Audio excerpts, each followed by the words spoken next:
Hello, everyone, and welcome to the Harvard Business School Online Global Chapter. I'm Gwen Mdinaradze, the President and CEO of Speakers Alliance Canada, an international training and consulting firm based in Toronto. I'm also the Global Chapter Lead, and today I have the privilege of interviewing Mark Vaughan, Managing Partner at Fresh Avenue. It's so good to see all of you, and I'm excited to continue providing world-class guests and monthly blog articles to the global community members. Before I move on to today's main topic and introduce you to our amazing guest, I want to tell you a little bit about the global chapter. The HBS Online community features more than 30 regional and topic-based chapters, and one of them is the Global Chapter, which gathers over 4,000 members worldwide. For this reason, this interview will be recorded, so considering the different time zones of our members, you're welcome to watch the interview on YouTube. The Global Chapter is a great way for knowledge sharing and networking. I feature prominent speakers, executives, and consultants who speak on business topics, while you have the opportunity to engage with them. Let's kick off today's interview featuring an insightful conversation with Mark. Mark is a fresh foods, agriculture, and logistics industry veteran with over 30 years as an executive. He was the president and CEO of a NASDAQ-listed company of 500 employees with reach across the US, Mexico, and Canada. In 2011, he was instrumental in marketing his company to a national competitor. He founded and managed other interests, including a technology and logistics company. Since early 2016, Mark has served as managing partner of Fresh Avenue, a sales, marketing, and logistics firm that works with national restaurants, food service, and retail brands on fresh products, sourcing, and logistics. An interesting fact I've learned about Fresh Avenue is that their produce has a maximum 21-day shelf life after harvest and ideally produces on the road within 48 hours of harvest. I'm excited to learn more about Mark. I've heard from my Harvard classmate Amber, who works with Mark, that he's an exceptional leader. So without further ado, please help me welcome Mark Vaughan. Mark, hello, and thank you so much for joining us today.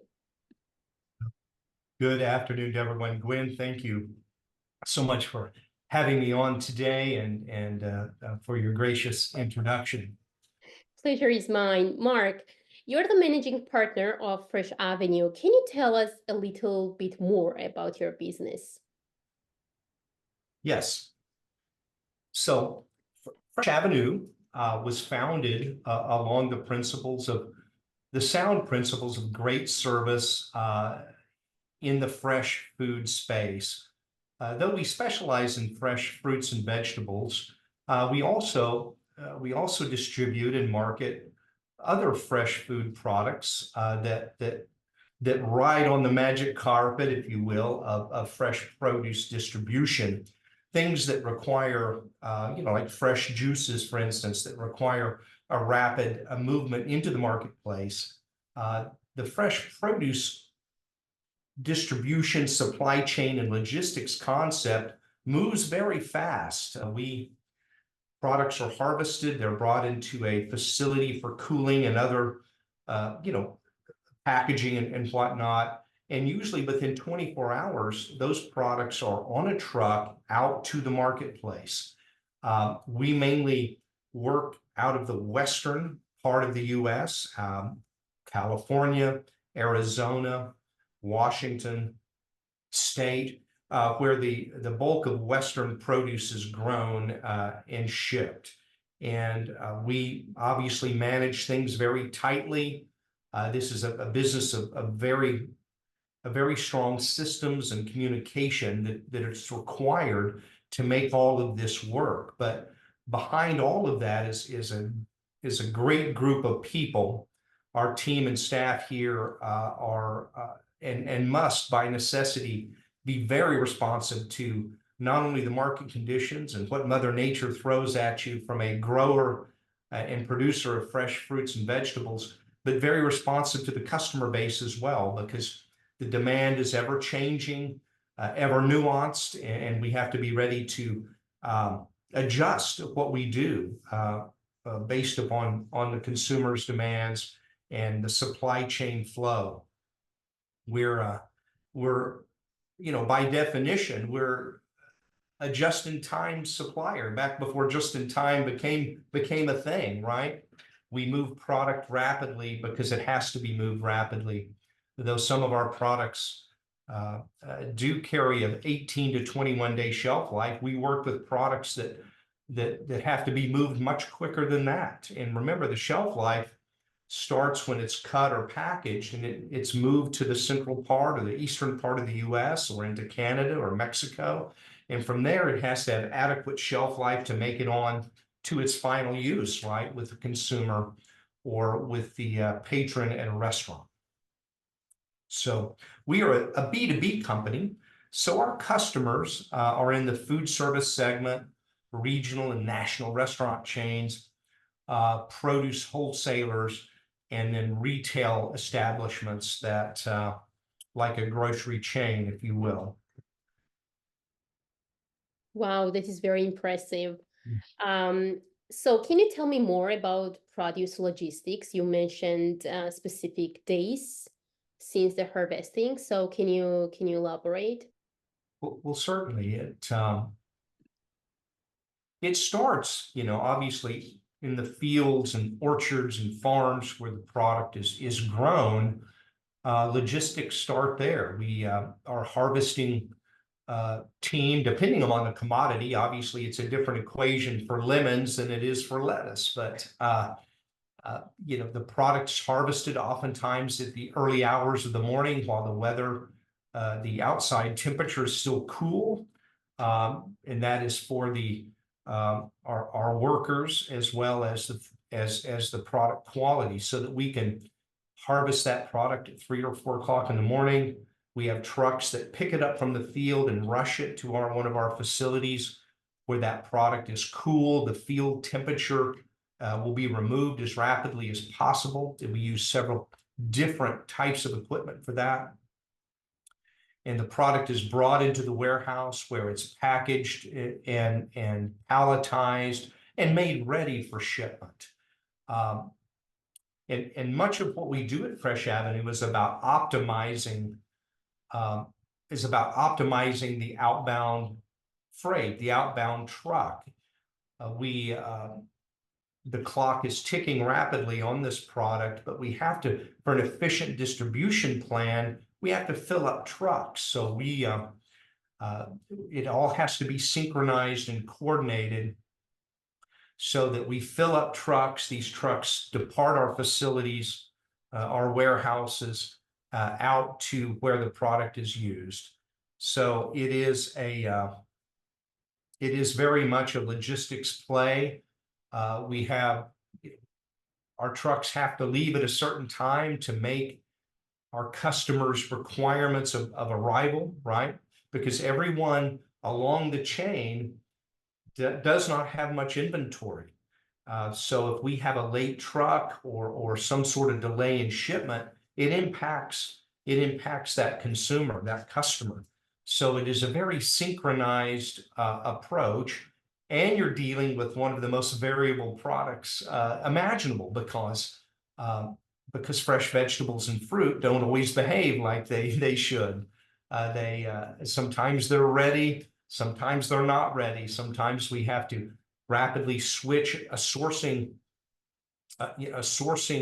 solution so that we're shipping optimized product from a quality and maturity standpoint, even though Mother Nature may have not provided that optimization for us in our original growing scheme. We may have to go to a different field or a different region to get that product on short notice, and allow our product that we had scheduled for that week or for that day to mature, to grow a little bit more.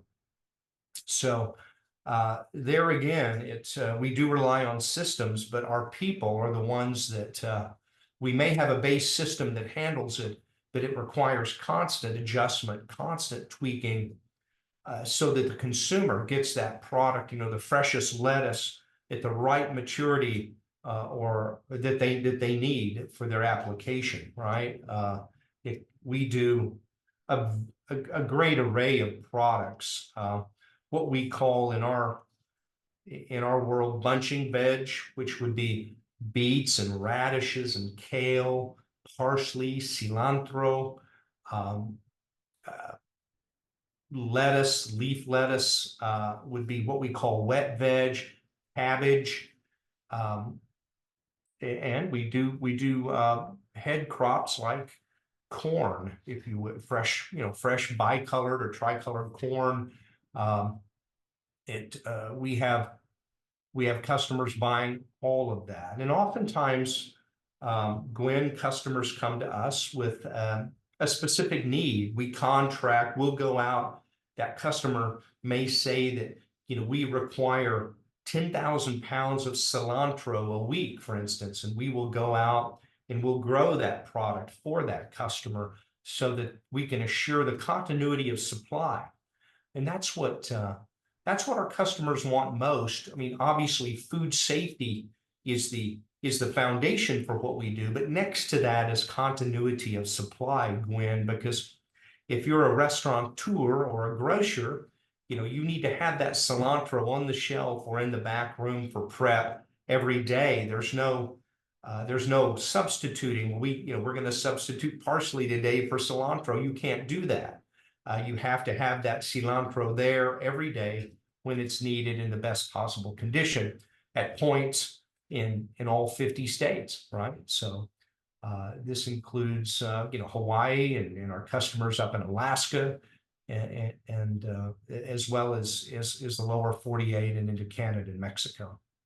We Wow. also have some customers that we use maritime freight and air freight for on the European continent. We have customers in Amsterdam as well as the UK. Wow, that's Mhm. impressive. So Mhm. is logistics the only service in produce? Well, logistics, though it's a key component of what we offer, we help our whole array of customers with food safety initiatives. I mean, our industry is constantly evolving from a food safety standpoint. Though we do some indoor controlled environment agricultural products, the bulk of our products are field grown, so they're subjected to food safety issues, perhaps in the field, which is not a controlled environment by any stretch. So we partner with different groups and agencies, including government agencies and NGOs, to use the latest practices possible to ensure the safety of the products that we sell. Unlike meat and other proteins that are cooked or processed extensively before they're consumed, the fresh produce is minimally processed. There's no, for a fresh salad, for instance, there's no thermal or otherwise kill step microbiologically for that item, right? So it has to be grown, produced, shipped, transported, handled in the safest way possible. So we work with all of our customers on the very best practices on food safety. We also, Gwen, offer product development, menu development services. We have team members here that work closely with menu development staffers at our customers. So a customer may come up and say that, hey, can you help us develop a new tostada salad for our menu for next year, or a new Caesar salad wrap? Well, those sort of projects we help greatly with our customers to develop. And then, of course, we take those metrics and those parameters and go out and find the best possible product that meets that new menu concept that customer may have. The same holds for retail. Innovation at retail can often mean in the packaging side or the display. So it's a little different for retailers perhaps than innovation is for a restaurant chain, but we have broad expertise in both of those concepts. Anything that helps us bring value to the customer. We're dealing, Gwen, as you know, with a commoditized product, right? It's a product that is grown in several parts of the country, and how we can add value here and there through what we do is very important. It's a fairly low margin business. We try to make a little bit of money on the growing and of the product, and on the warehousing of the product, and on the transportation of the product. Even when all those things are optimized, it's still a low margin business. It's all about volume. We have to maximize the volume and optimize our processes to eke out a margin in this business. So it's not an easy business. It's not for the faint of heart. Yeah, wow. And Mark, you briefly talked about regulation and produce safety. So can you tell us more about like how can consumers know that the produce is safe to eat? What does regulation look like in produce except the NGOs? Are there any additional steps that you follow to ensure the produce safety? Mm-hmm. Well, we participate in learnings both at the industry level and at the government level, and we support studies. And when I say we, us individually and the industry as a whole supports. We support studies about how to get better at the food safety situation. And a lot of that lately has revolved around traceability. It's a complex supply chain, fresh produce. And we, in the past, our industry hasn't been great at being able to trace this issue. If there is an issue, trace it back to its point of origin, right? Where did this problem arise? Well, through industry efforts and working alongside the government, we have dramatically improved our traceability capabilities. And in 2026, we have some new and heightened traceability initiatives that will become law and part of what we do. And these are broadly supported by our industry as well as our customers. I mean, we are all interested in creating the safest output for our consumers. No one wants a food safety incident at all. That's not what any of us want. So we employ the latest thinking in our food safety initiatives. I mean, this applies to our field and harvesting operations, transportation operations, those operations that take place in facilities and warehouses, which are inspected by third parties and by customers, and oftentimes by government agencies. We're just, and I think really in the past 4 or 5 years, there's been a spirit of cooperation and learning amongst those groups to do what's ever necessary to make the very safest food supply possible. And this also is applying to the pesticides and other chemicals in our food supply. We've got work to do there. Don't get me wrong. That work is not done. It's not nearly done, but we've made great strides on the chemicals in our fresh produce supply and how we abate those impacts. And it's just it's learning, it's constant learning and modifications and tweaking what we do. So Mark, you mentioned different types of produce that you offer to your clients. Can you tell us more about deli salads?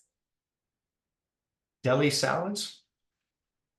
Yes, so we deli salads is a rather loose term for a prepared salad, a composed salad.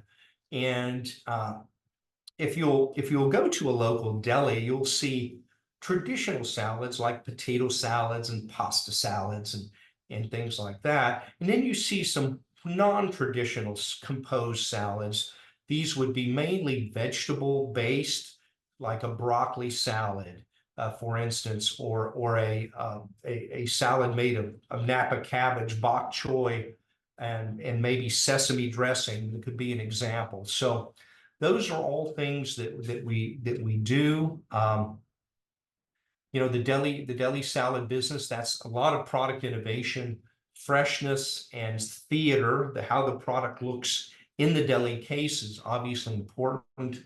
And most of these products now are developed in kit format, where the operator at that location, say at a grocery store, for instance, Gwen would take the components that we would sell them, like a coleslaw, for instance. So we would provide shredded cabbage, shredded carrots, shredded red cabbage, and then also provide in that same unit a dressing pouch, so that the operator can mix this product together and have a fresh salad. Also, on the retail side, kits have been a very important part of our retail innovation. You'll see those at the retail shelf, where it's a small bag, maybe 8 ounces of vegetables with croutons and dressing and maybe fried onions or maybe a protein, and you mix that together when you get home to make a completed salad. Um, you know, those are items that Fresh Avenue and our previous company, Vaughan Foods, pioneered, particularly on the food service side and the deli side. We were early entrants into that space and know it well.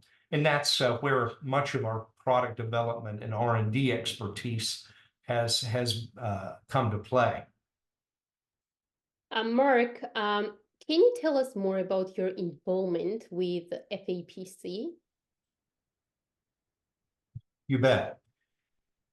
I live in Oklahoma. Our company is, though we're not headquartered in Oklahoma, our logistics and operations team is based here. And a number of years ago, I was asked to be an advisor for the Oklahoma State University's Robert M. Kerr Food and Agricultural Products Center. And that's quite an exciting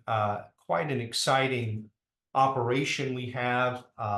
It combines faculty from the university as well as industry advisors and industry input, so that and we cover a wide range of food products. We have a foundational grains program, a viticulture program, meat and poultry processing, vegetable processing.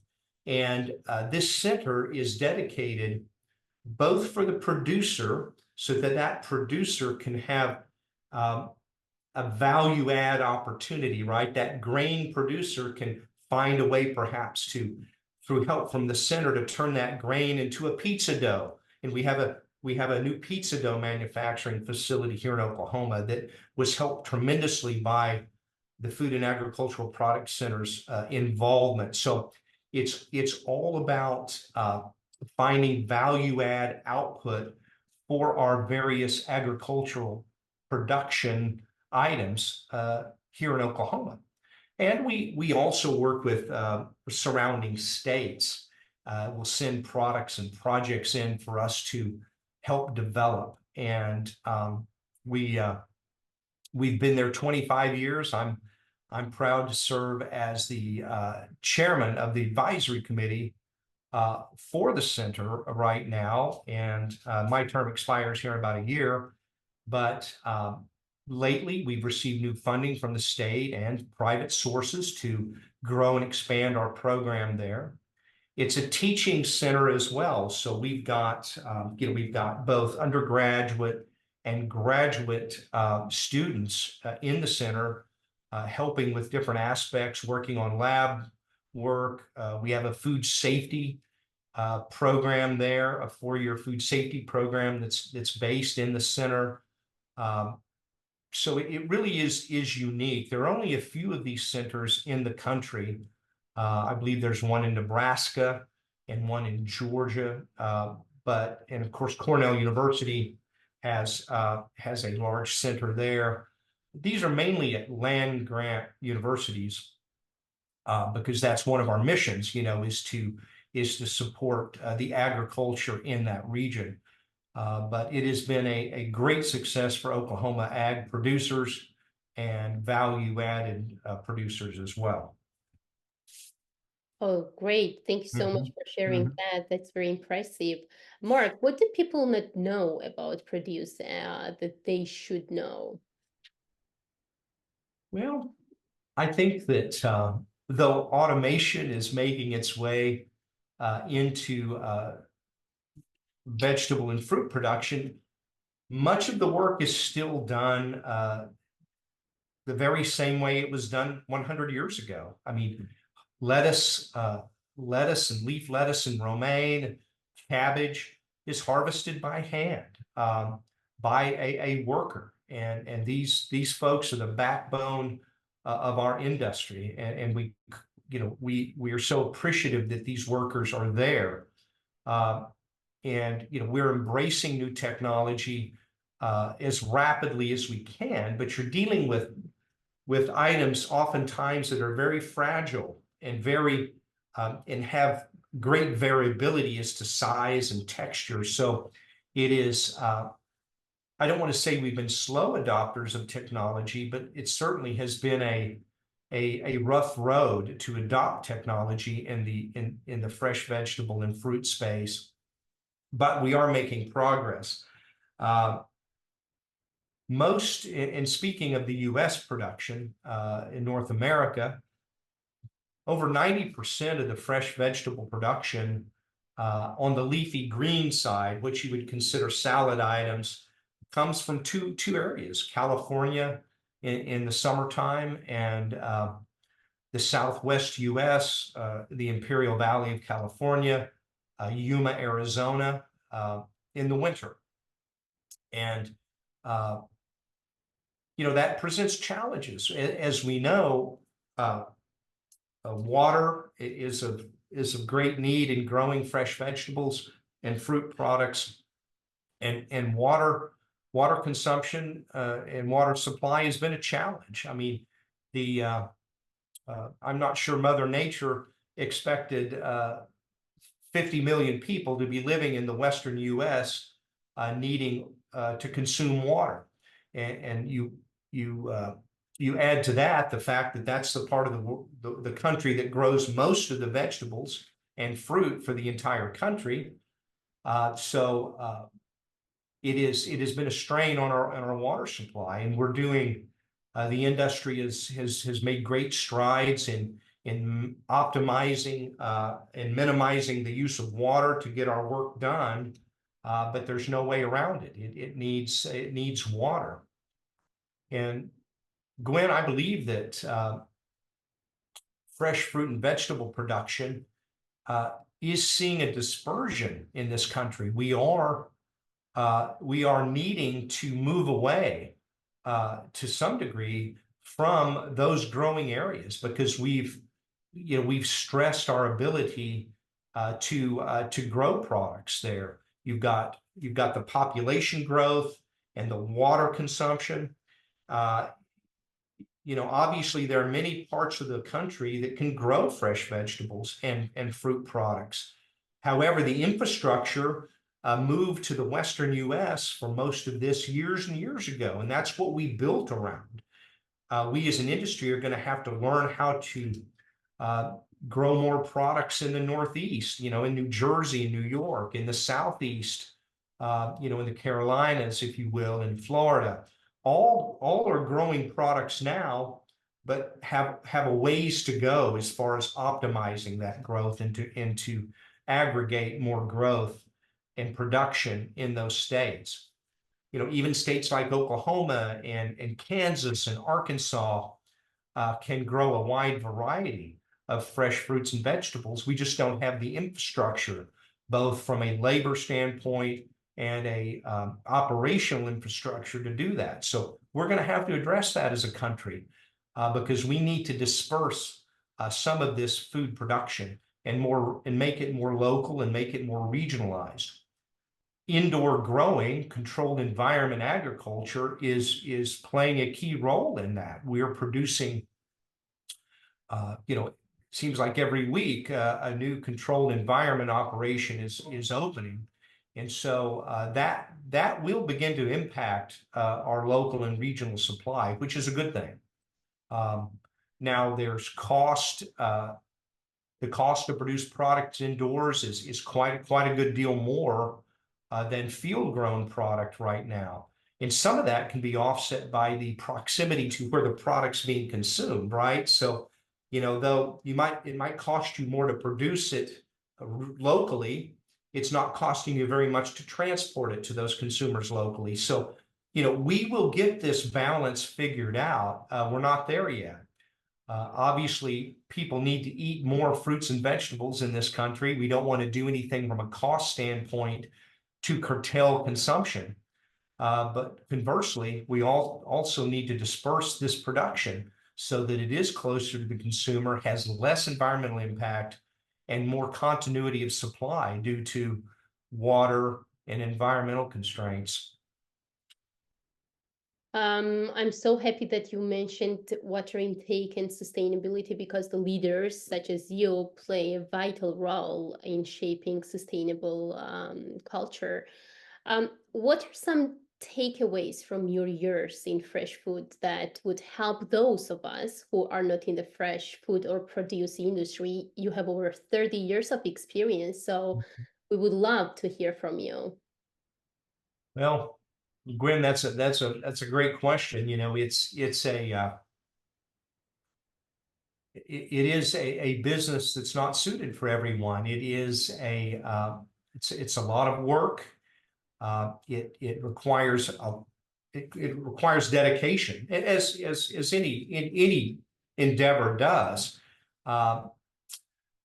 Sometimes it's tough to get the consumers to realize what all goes into getting that head of lettuce or that chopped salad or that orange or grapefruit to their table or their grocer's shelves. And, you know, it can be frustrating at times. It takes the amount of work it does take to get this product harvested rapidly, get it get it ready for shipment and get it out to the consumer in a matter of hours, in many cases, in worst case, a matter of days. It's a lot of heavy lifting.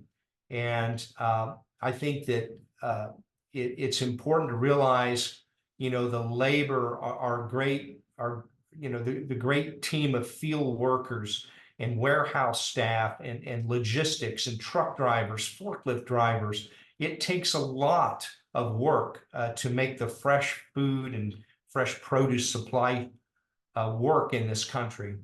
You know, unlike, you know, countries, unlike Europe, the countries in Europe where things are pretty close together. I mean, there's thousands of miles between where this product is grown oftentimes and where it's consumed.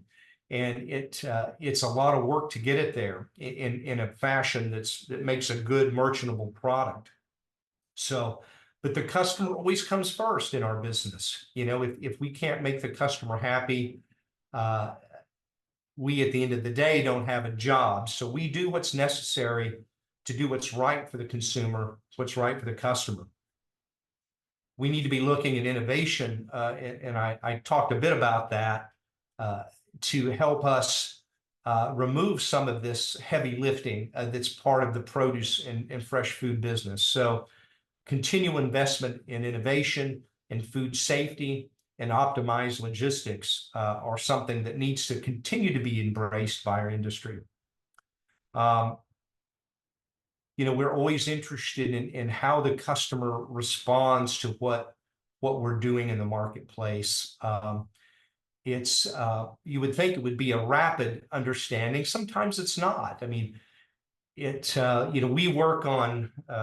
working on a new variety of lettuce now we're 4 years in working on it, and it's designed to hold up very well in hot sandwich applications like a chicken sandwich or a hot burger for takeout business. We know that the food outside the restaurant space is becoming a bigger and bigger deal every year. So we want to develop a leaf lettuce that holds up to a hot sandwich that you can take home and consume 15 minutes after you've picked it up, at a restaurant. So that kind of innovation is always driving us, just to make sure the consumer has what he or she needs to have the best possible experience in their dining or their at-home meal.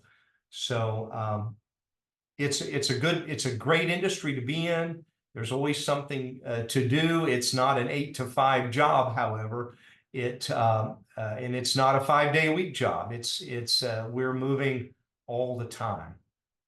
But I love the business, and if anyone would like to reach out to me on further knowledge of the business, I'm certainly free and open for that outreach.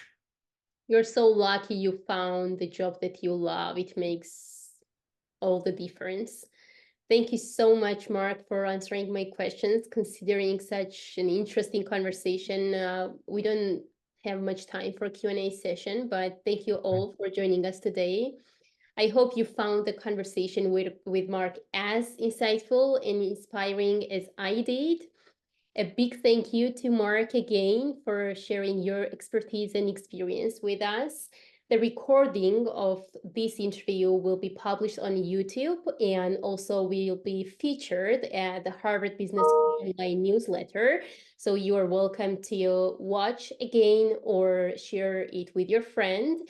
Remember, our global chapter is here to facilitate ongoing learning and networking events. So please feel free to reach out and engage with each other. And as Mark mentioned, feel free to reach out to him on LinkedIn, right, Mark, if they have any questions or want to discuss further.